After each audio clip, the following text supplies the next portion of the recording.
Do you know, amid the world's barren lands where life seems impossible, there's a plant that quietly rises, carrying within it nature's extraordinary power to heal and renew. That plant is aloe vera. Once a humble desert succulent, now harvested in over 50 million plants each year, fueling a global regenerative industry worth more than $15 billion. But how did humans manage to turn the desert's survival secrets into one of the most valuable sources of renewal in the beauty world? From the sun-baked soil, each thick, cool aloe leaf is carefully hand-harvested. And in less than 4 hours, it reaches modern processing plants where natural enzymes and advanced purification technology work together to create pure, high-quality care products, from packaged aloe and detox drinks to premium moisturizing gels for export.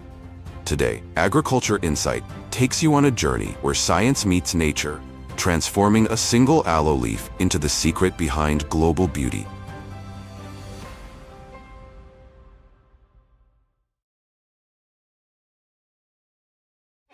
If Mexico is known as the world's aloe capital, producing over 50% of the global supply, and South Korea and the United States stand as the leading hubs of aloe biotechnology and processing, together shaping a market worth over $15 billion annually.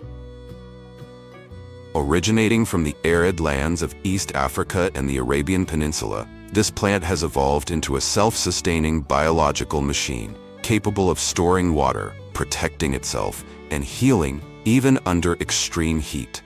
Inside each thick succulent leaf lies 95% liquid, while the remaining fraction contains over 200 natural compounds, from enzymes, vitamins, and minerals to cell-regenerating polysaccharides. Aloe Vera gel, when applied to a wound on human skin, can stimulate tissue regeneration within just the first 6 hours. Americans call it the burn plant, or the miracle plant, as nearly every household keeps a pot of aloe to soothe burns or insect bites. However, did you know that this miraculous gel also hides a part humans should never use? Just beneath the leaf's outer rind lies a yellow sap containing aloin, a compound long banned by the FDA in laxative drugs, as prolonged use can cause dehydration, electrolyte imbalance, and damage to the liver and kidneys. And now let's step into the vast aloe fields of the Dominican Republic, where year-round sunshine, fertile volcanic soil, and gentle dry sea breezes create one of the most ideal places on Earth to grow aloe vera.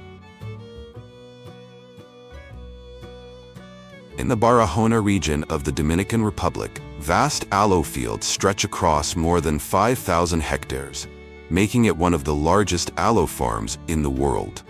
Every year, at the start of the dry season, millions of young shoots sprouting around the mother plants are carefully separated, selected, and replanted into high, sandy ridges with loose, well-drained soil.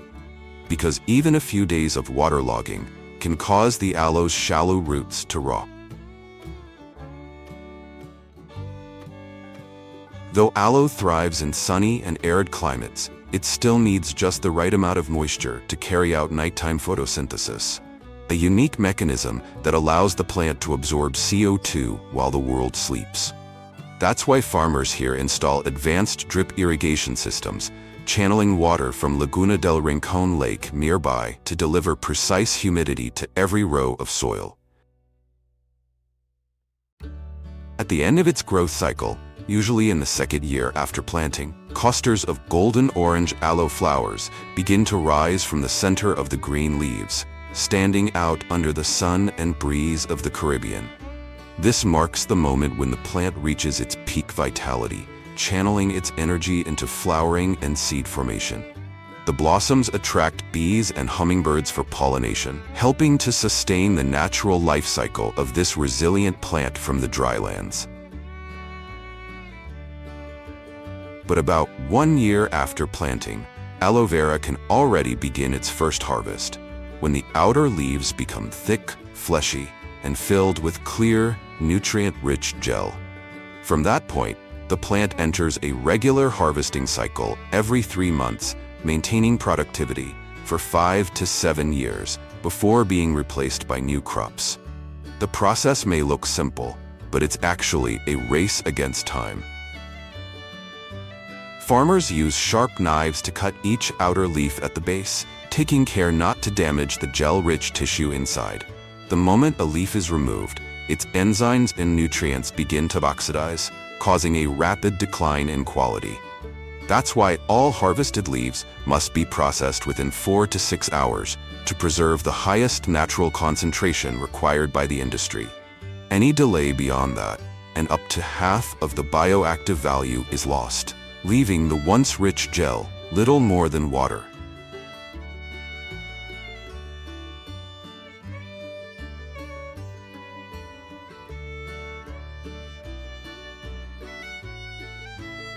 Before moving on to the gel extraction stage, the freshly harvested aloe leaves must go through a rigorous washing and disinfection process, a crucial step to completely remove dust and impurities. To prevent this, the leaves are placed in a washing tank filled with a diluted sodium hypochlorite solution, a mild chlorine-based disinfectant that eliminates mold and bacteria without damaging the cell structure. Inside the tank, workers gently stir the leaves with stainless steel rods to ensure even circulation, allowing the disinfectant to reach every surface while keeping the inner gel perfectly pure.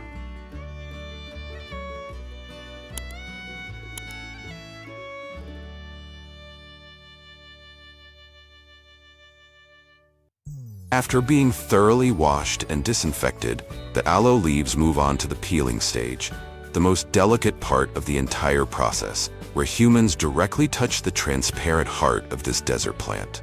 To this day, the task remains almost entirely manual. Skilled workers carefully trim the sharp edges and use thin knives to slide along the green rind, separating the crystal-clear, jelly-like core. It's a craft that demands remarkable dexterity and precision. The blade must glide perfectly along the border between rind and gel, not a millimeter too deep or too shallow. Workers rely on touch to sense each leaf's curvature and thickness, maintaining steady pressure and a clean, confident cut. This discipline produces flawless, even sheets of gel, the gold standard for purity and quality before the next stage of refinement. However, in some factories, workers are now supported by automatic gel separating machines. Using a system of coaxial rollers and ultra-thin stainless steel blades, these machines can peel both sides of the aloe leaf within seconds, operating twice as fast as manual methods, while keeping the gel sheets perfectly even and intact. After being peeled, the fresh aloe gel undergoes the most meticulous manual inspection of the entire production line. Under bright white light, workers use their eyes and bare hands to assess the elasticity, smoothness, and clarity of each piece. Only those that are flat, transparent, and free of any yellow sap are approved for the next stage.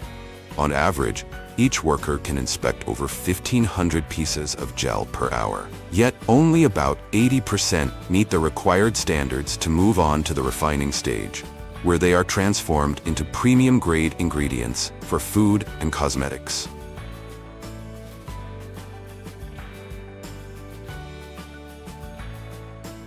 And once everything is perfectly clean, the crystal-clear gel sheets are sent straight to the grinding stage, where they are completely transformed from their original form into a smooth, viscous raw juice. From here, the gel is pumped through a high-temperature, short-time HTST pasteurization system. At 80 degrees Celsius for just 30 to 45 seconds, all bacteria and organic impurities are eliminated, while the active enzymes and heat-sensitive vitamins retain their natural biological structure. This is the key that makes aloe gel both perfectly safe and biologically potent, preserving its natural regenerative properties. At the same time, vitamin C is added to prevent oxidation and stabilize the gel's natural color, keeping it clear and bright even after exposure to air.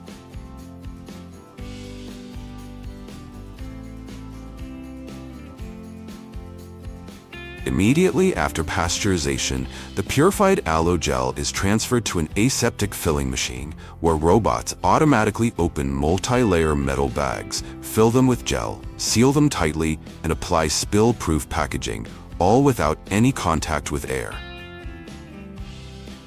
Each container holds 200 to 250 liters of gel, equivalent to the extract from over 1,000 fresh aloe leaves.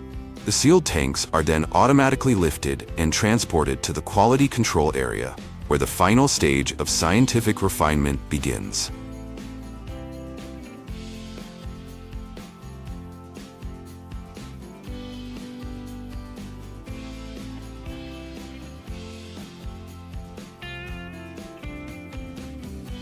In the internal laboratory, 20 to 25 samples of aloe gel, representing the entire production line, are randomly selected and analyzed each day. Technicians perform a series of precise measurements, checking pH, clarity, color, viscosity, and determining polysaccharide content, the key compound responsible for the gel's moisturizing properties. They also assess enzyme activity to ensure that the product retains the natural bioenergy of fresh aloe. The entire inspection process takes about 1 hour to complete. Only batches that meet the 99.9% pure aloe gel standard receive the official quality certification, marking them ready for the final stage of processing before being distributed to markets worldwide.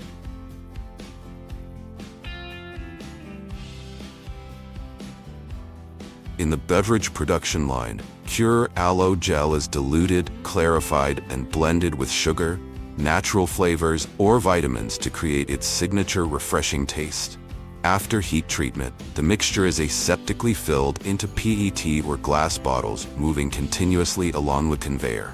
Within seconds, each bottle is filled, capped, labeled, and date-stamped before being automatically packed and wrapped by robots, thanks to the HTST pasteurization and aseptic filling process. Aloe drinks have a longer shelf life than most fruit beverages, lasting 12 to 18 months at room temperature, while preserving the color, flavor, and natural bioactivity of the gel. And the remaining portion, the highest purity aloe gel, is directed to the cosmetic production line, where the process differs entirely from that of beverage manufacturing. Here the gel is concentrated, refined, and adjusted for viscosity before being blended with signature active ingredients unique to each brand.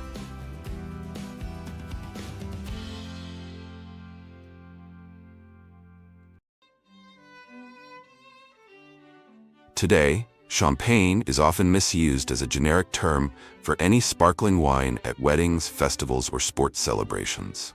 But few realize that only sparkling wines made from grapes grown in the Champagne region, crafted under hundreds of strict regulations, truly earn the prestigious AOC Champagne label, with prices reaching thousands of euros, often 5 to 10 times higher than Italian Prosecco or Spanish Cava. Currently, the giants ruling the sparkling wine world include Moët & Chandon, Veuve Clicquot, and Louis Rittera, with their most luxurious cuvées such as Dom Pérignon, La Grande Dame, and Cristal, ultimate icons of sophistication in the champagne universe. Unlike red wine, with its warmth and lingering finish on the palate, champagne enchants with its explosion of millions of bubbles, carrying the pure aromas of green apple, ripe pear, and a hint of toasted bread. Yet, this is but a single brushstroke in the grand portrait of champagne. Now, let us take you to the very first stop, the vineyards at harvest season, where every legendary bottle of sparkling wine begins its journey. One of the key reasons behind champagne's timeless value lies in its grapes. Among the hundreds of wine grape varieties across the world, only Chardonnay and Pinot Noir stand out as the most suitable candidates, providing the acidity, purity, and depth of flavor essential to this sparkling wine. And remarkably, even when these same grapes are grown in Burgundy, Bordeaux, or California, they can never replicate the true taste of champagne. Only the region's distinctive chalky soils impart that unique minerality, freshness, and balance. In other words, nature itself has appointed Champagne as the birthplace of this legendary sparkling wine.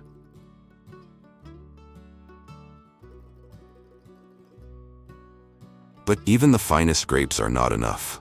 Across tens of thousands of hectares, every single Champagne must be harvested entirely by hand.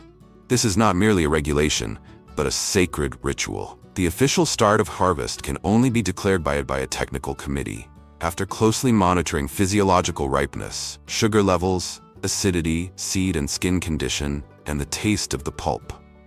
Only when all these factors reach the perfect balance is each village granted permission to begin picking. From the break of dawn, hundreds of workers spread across the vineyards. With sharp, specialized shears, they carefully snip each cluster as though handling a treasure, placing it gently into shallow wooden crates to avoid crushing. To qualify, the grapes must be intact, neither bruised nor wilted, selected right in the vineyard through the keen eyes and seasoned hands of experienced pickers. Immediately afterward, each crate is labeled with the vintage, vineyard name, and exact origin, ensuring absolute transparency and traceability. Unlike red wine, where grapes are typically crushed and fermented with their skins to extract color and tannins, Champagne begins with absolute purity. Immediately after harvest and sorting, the fresh clusters must be transported to the press house as quickly as possible, keeping the berries intact to prevent oxidation and avoid any bitterness from the seeds or skins. What makes Champagne unique is that the grapes are always pressed whole, in bunches. This long-standing tradition is closely tied to the classic cocarde or basket presses, designed to spread the clusters evenly and apply only gentle pressure. Today, many producers have adopted modern pneumatic presses, which allow for more precise pressure control while still honoring the philosophy of pressing, not crushing. This stage is the cornerstone of the Champagne method, pressing with utmost delicacy to obtain the clearest, purest juice, pure enough to make white wine even from red grapes. It is the very first step, and also the reason why Champagne houses guard their pressing techniques as a vital trade secret.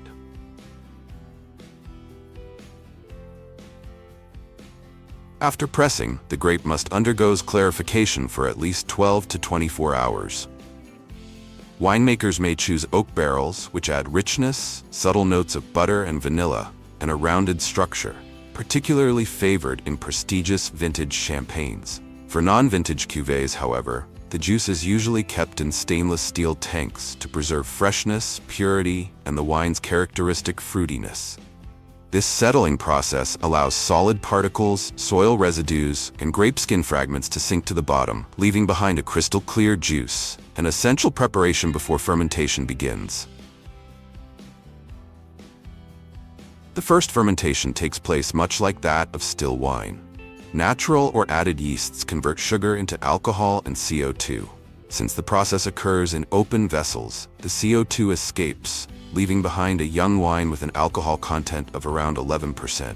At this stage, it is not yet champagne, but merely the base wine, the overture before the grand symphony that is yet to come.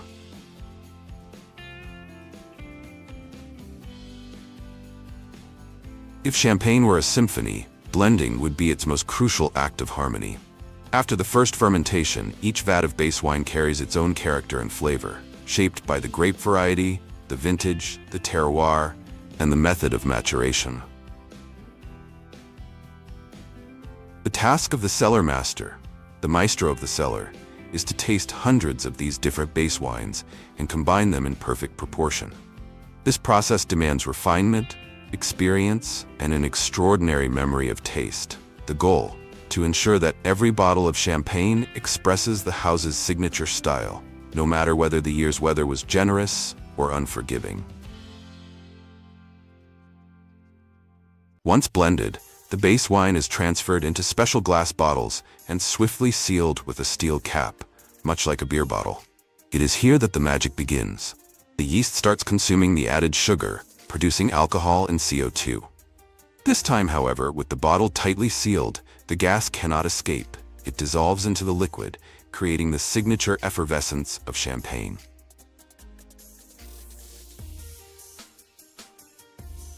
Beyond the bubbles, this second fermentation also generates lees, spent yeast cells that, as they break down, release complex organic compounds. These impart aromas of toasted bread, roasted nuts, and baked butter. Layers of flavor found only in truly fine champagne. By law, non-vintage champagne must rest in the cellar for at least 15 months, while vintage champagne requires a minimum of 3 years. In practice, many producers age their wines far longer. 5, 7, even 10 years, unlocking greater depth and complexity. After sufficient aging, the bottles of champagne enter the riddling or remuage stage. This traditional technique is designed to collect all the lees into the neck of the bottle. The riddler places the bottles on a wooden rack with angled holes, called a pupitre, and gently rotates each bottle a quarter turn every day while gradually increasing its tilt. Over the course of several weeks, the sediment slowly settles into the neck near the cap. Today, many champagne houses use gyropalettes, automated rotating machines to save time and labor. Yet in prestigious cellars, the art of hand riddling is still preserved, honored as a symbol of tradition. Riddling is a crucial step in preparing the bottles for the next stage, degorgement, the removal of the sediment. This is the magical moment. The neck of the bottle, where the lees have collected, is plunged into a deep freezing solution, solidifying the sediment into a small ice plug. When the cap is removed, the pressure of the CO2 forcefully ejects the plug, carrying the lees out with it. The result is a crystal-clear champagne, pure and brilliant, though now slightly reduced in volume. To restore the lost liquid, the winemaker adds a mixture known as liqueur d'expédition, composed of base wine and a precise amount of sugar. This final touch defines the champagne's style: brut nature, extra brut, brut, sec, demi-sec, or doux. The level of sugar determines the taste profile, offering different sensory experiences for every connoisseur.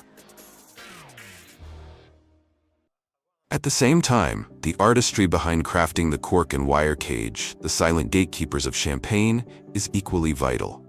Unlike ordinary wine corks, a champagne cork is composed of several layers of natural oak bark, strong enough to withstand pressure 3 times greater than that inside a car tire.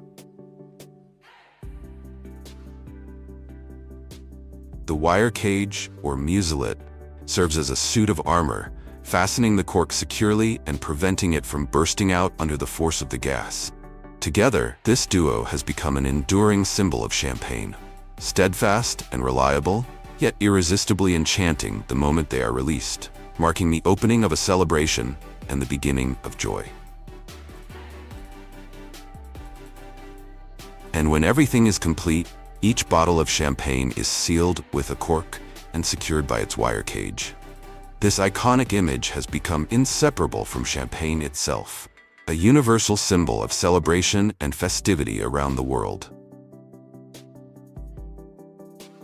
The bottles are then left to rest for several more months in the cellar, allowing the flavors to harmonize and stabilize. At last, as they emerge from the darkness into the light, champagne is ready to carry within it the legacy of years of meticulous craftsmanship. From the vineyard to the cellar, from years of meticulous aging to the resounding pop of the cork, champagne is not merely a wine. It is the very essence of French artistry, a symbol of luxury and celebration. Every bubble carries the resonance of tradition, the precision of craftsmanship, and the promise of unforgettable moments. To open a bottle of champagne is not simply to drink, but to partake in an eternal ritual of elegance.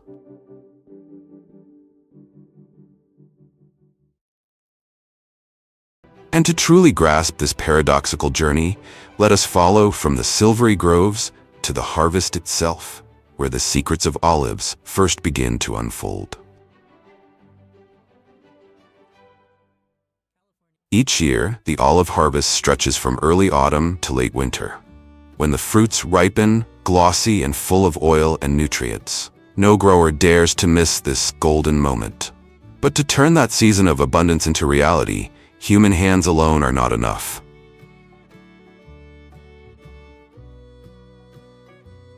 In super high-density olive orchards, the only viable alternative to the impossible task of hand-picking is the massive straddle harvester, a machine designed like a moving tunnel that engulfs entire rows of trees. With its gripping and shaking system, the machine sweeps along the row, shaking olives down in torrents. The fruits drop into catch trays, then move straight onto conveyor belts.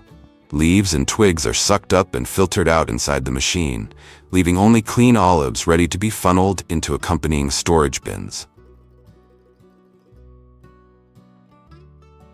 Thanks to this process, entire rows can be harvested clean in just minutes. Dozens of times faster than hand-picking, while reducing the risk of fruit touching the ground by up to 95%, thus preserving quality. However, to use this machine, olive trees must be planted in perfectly straight, orderly rows.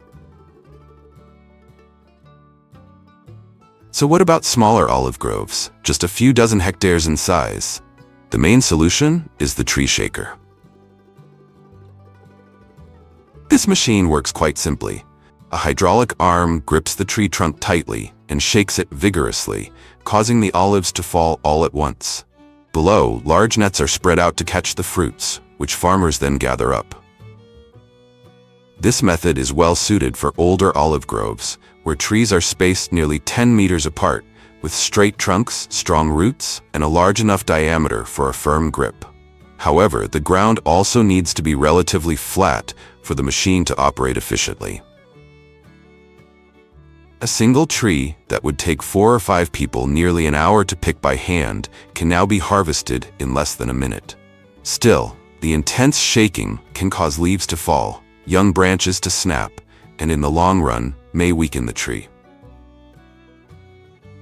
For this reason, many orchards opt for a combination, using hand poles to select fruits at the perfect ripeness while keeping the trees healthy, and at the same time relying on machines to speed up the harvest. Yet whether by human hands or by machines, the key to survival after harvest is speed. Olives must be taken to the mill immediately, because just a few hours' delay triggers oxidation. Aromas begin to fade, bitterness rises, and quality quickly declines. When crates of olives arrive, forklifts receive them and carefully pour them into the intake hopper. Here, dry leaves and twigs are removed in the first step. Only those that pass the test continue along the conveyor belt, beginning a more thorough cleaning process. At the other end, a chilled, bubbling tank awaits the olives. The swirling water washes away soil and dust clinging to their skins. Then a row of overhead sprayers rains down like a gentle shower, leaving each fruit plump, fresh, and gleaming, fully prepared for its transformation before reaching the consumer. Olives are naturally sharp and bitter, so to make them edible, people rely on salt and fermentation. That is why the very first step is always traditional debitoring. Immediately afterward, the fruits are placed into giant brine tanks, where they rest for 3 to 4 months to undergo natural fermentation. During this time, lactic acid bacteria quietly mellow the harsh flavor, while adding a subtle tanginess and the signature crunch, the foundation for every stage of processing that follows.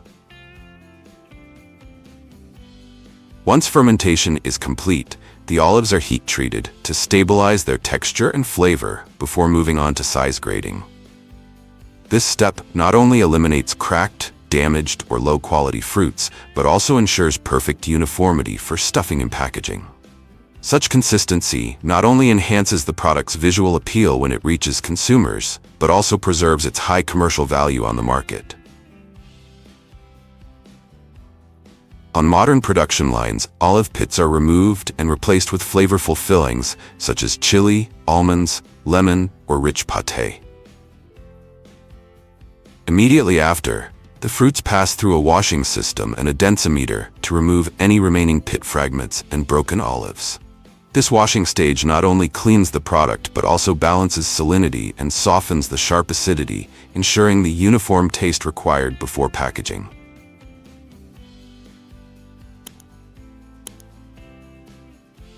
They are then moved to the final stage, packaging. The fruits are arranged in glass jars or metal cans, where filling machines precisely adjust the volume, adding brine and seasonings tailored to each market's preference. The US tends to favor larger cans with bold flavors. Japan prefers smaller jars with milder tastes, while Europe remains loyal to its traditional style. Finally, the products are vacuum sealed, sterilized on-site, and stacked on pallets, ready to embark on journeys that carry them across the globe. To turn olives into oil, the first step is crushing. Inside a sealed chamber, a rotating shaft with steel hammers smashes the flesh, skin, and pits. If the pits crack just right, they add flavor and texture.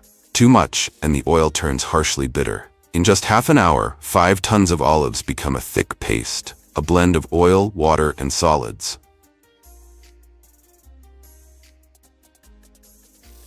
But this paste can't be pressed yet. It must go through malaxation, a slow mixing process lasting 20 to 40 minutes at a warm temperature.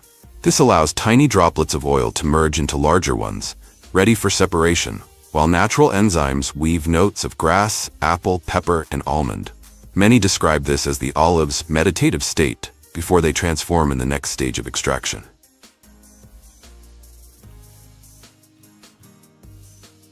Inside the state-of-the-art decanter, a screw conveyor turns slowly but firmly, pressing and pushing the olive paste into a high-speed spin. Thanks to centrifugal force, the oil, being lighter, separates completely from the water and solid pulp. From here, the first streams of raw olive oil begin to flow. But don't mistake it for shimmering golden right away. Freshly extracted, the oil is often emerald green, slightly cloudy, and only later turns clear and golden after filtering. At this stage, some producers filter further to remove fine particles, achieving a crystal clear hue. Others prefer to leave a touch of rustic character for a richer flavor. Either way, the end result is the same: luscious drops of liquid essence, the distilled reward of a painstaking journey.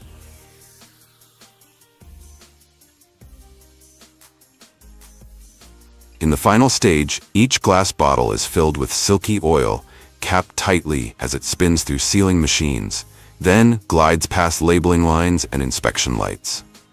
A quick heat seal sterilization closes the process before sturdy cartons are packed and sealed. From there, the purest bottles of olive oil are ready to travel into supermarkets, restaurants, and kitchens across the globe, completing the journey from bitter fruit on the branch to the flavor inseparable from Mediterranean cuisine.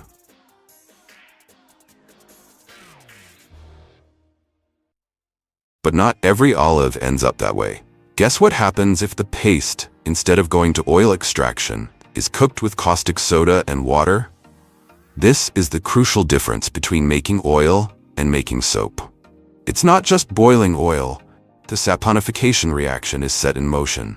Under high heat, fat bonds break apart, then reform into soap. For 3 days, the mixture must be stirred constantly to prevent scorching, with the temperature kept steady so the reaction won't be interrupted. There's also a small but vital trick. Sprinkle dry soap powder on the floor beforehand, so when the vat is drained, the hot solid mass won't stick to the cement. At first, the mixture is thin and pale, then it thickens, darkens to deep green, and turns viscous like boiling honey. That's the moment the oil has died, reborn as soft, pure soap, ready for the next stage.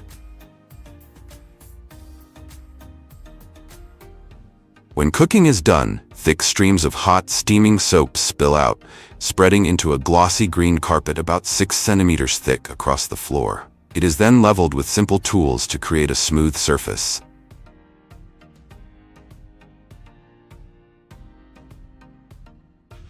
The task may look easy, but it's not. Too much force and the soap shifts. Too little and the surface ripples. Only experienced hands can find the just right balance.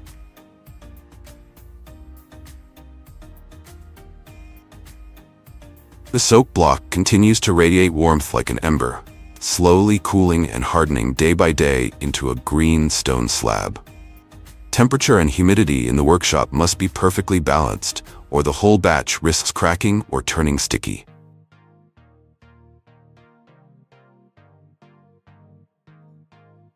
Marking and stamping come next, the decisive step that transforms the raw block into a finished product, both perfectly shaped and branded. Before dividing it, workers dust the surface with fine powder to prevent sticking, then stretch dyed cords across it in 7 by 7 centimeter squares, like laying out a giant chessboard.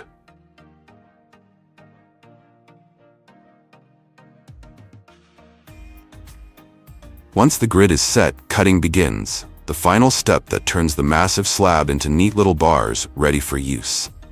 Workers operate a rake-like cutting frame, long and heavy, strung with taut wires.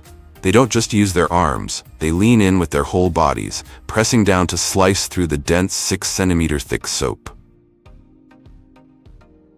Each pull marks a sharp boundary, splitting the broad slab into even rows of perfect squares.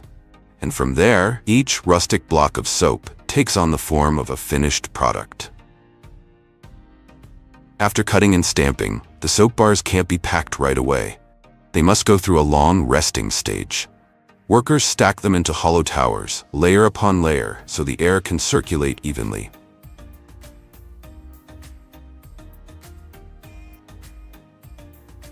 For months, usually 3 to 6, the soap remains still, slowly releasing moisture and hardening day by day. This period decides everything. When cured properly, the bars are dry, solid, and long-lasting, able to endure for years without spoiling. But rush the process, and the soap turns soft, fragile, and quick to wear away. That's why this stage is seen as the final discipline, where each bar of soap completes its transformation before entering the market. So next time you cook with olive oil, savor a pickled olive, or wash with that smooth green bar, remember the extraordinary journey behind it, a story of how people turn bitterness into a timeless treasure.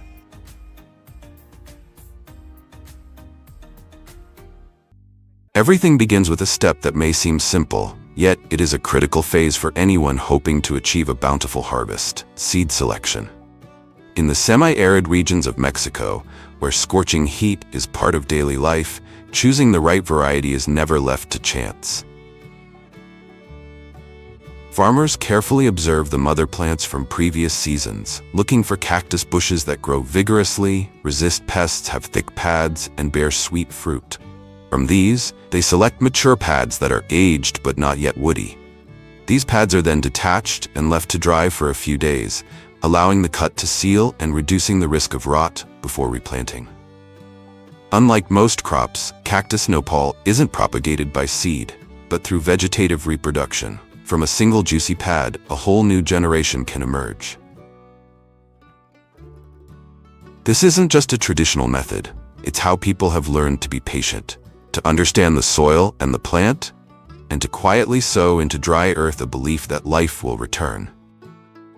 Once the planting pads are ready, farmers move on to the next crucial step: preparing the soil, the foundation that will nurture an entire new generation under the sun and wind. Although cactus is renowned for its drought tolerance, the soil still needs to be plowed 20 to 30 centimeters deep to break up compacted layers and allow young roots to spread freely. Next, aged manure, typically from cows or chickens, is added to enrich the soil and help retain moisture. In areas with acidic or saline soils, rice straw ash and lime are used to balance the pH. They don't try to force fertility into the land. Instead, they simply create conditions that are just enough for the plant to anchor, enough for the roots to find water when drought strikes. Because in that restraint lies resilience, the kind that allows new life to take root and grow stronger. Once the soil has been thoroughly tilled and the planting pads have been dried just enough to seal the cut ends, preventing rot while preserving vitality, farmers begin the planting process. Each pad is placed at an angle of about 60 degrees, buried 5 to 10 centimeters deep in the loosened soil. This depth is just enough to secure the base while allowing young roots to easily anchor and grow steadily.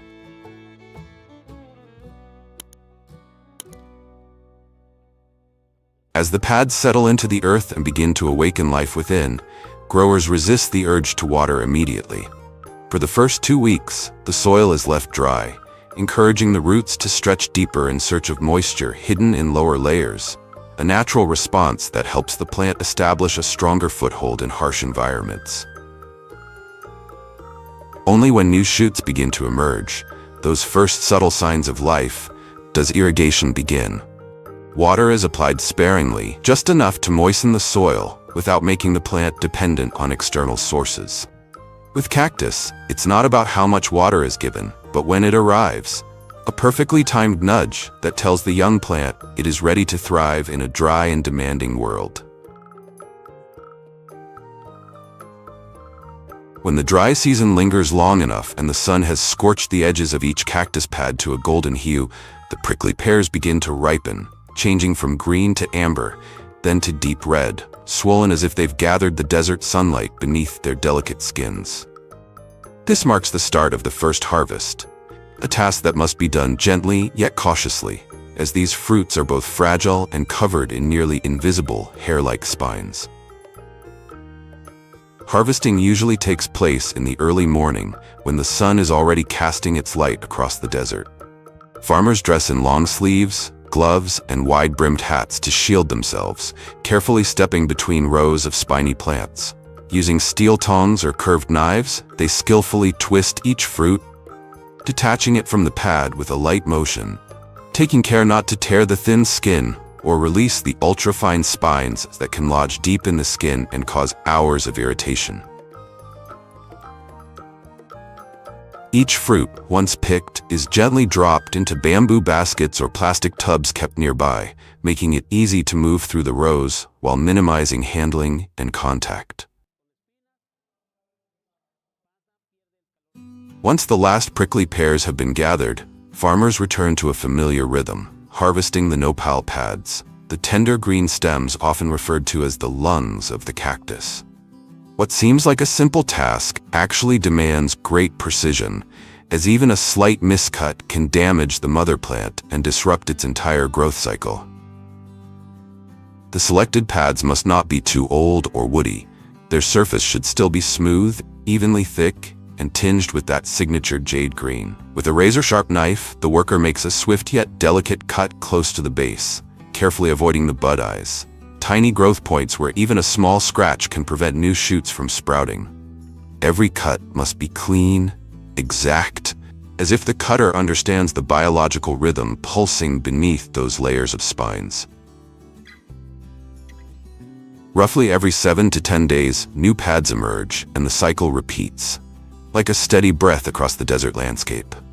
At larger farms, semi-automated machines are now used for harvesting, reaching speeds of 500 to 700 kilograms per hour, resembling combine harvesters in arid terrain.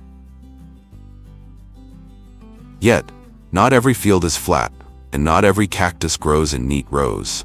In rugged hillsides where the earth cracks like dried skin and plants grow wild, each cut is still entrusted to human hands, where technique, intuition, and years of experience preserve something no machine can replicate: the art of cutting to keep life alive.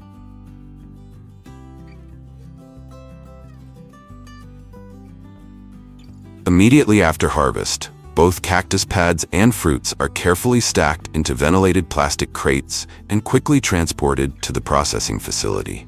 The transport must be completed within the same day to prevent sun exposure from dehydrating the produce or causing the sap to ferment, since just a few hours under the heat can significantly alter the quality.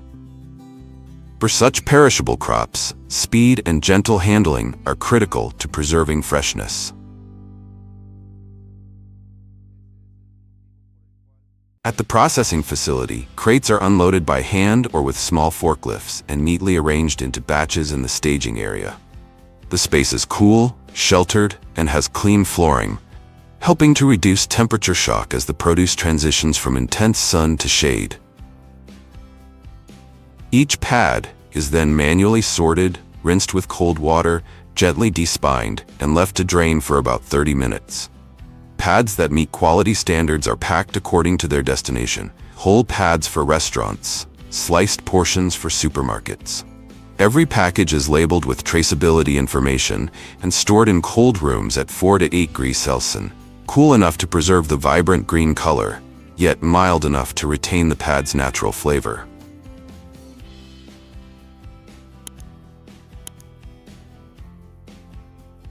No-pull pads that don't meet commercial standards are set aside for a different purpose, becoming a green source of nutrition for livestock, especially cattle and buffalo during the dry season.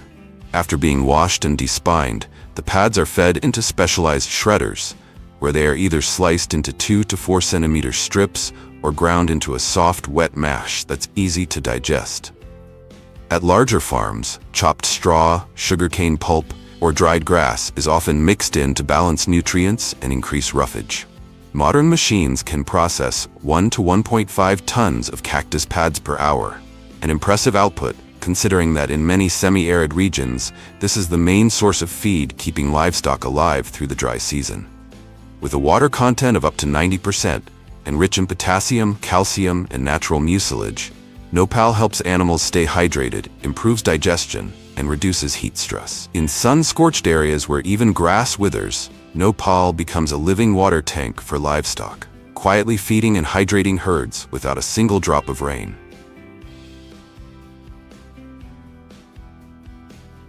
After a short journey from field to facility, the prickly pears rest quietly in crates, as if returning from a harsh expedition. Their skins remain plump and vibrant, yet are coated in dust and lined with fine spines, so delicate that a single touch might release an invisible cloud of needles, sharp as the desert's thoughts. To cleanse this natural armor, the fruits pass through soft brushes, rotating slowly under cool water, where each spine falls away like the last grain of sand slipping from the hand of the wind. Water pressure, rotation speed, the tilt of the conveyor belt, everything is calibrated not just by machines, but by experience. For the skin of the prickly pear is as fragile as the final breath of ripeness on the surface of fruit. On large farms, a single machine can process 400 to 600 kilograms of fruit per hour. Yet speed is never prioritized over precision, because even the smallest scratch can begin the fruit's decline within hours. Once the dust and fine spines have been removed, the prickly pears move on to their final stage, packaging. Workers select the fruit using both sight and experience, not just to pick the most attractive ones, but to ensure perfect ripeness and firmness. Fruits that meet the standard are carefully arranged in ventilated trays or mesh bags, labeled with their origin and packing date as a promise of quality. Finally, they are placed in cold storage at 8 to 10 degrees Celsius to preserve their freshness and flavor all the way to the consumer's hands.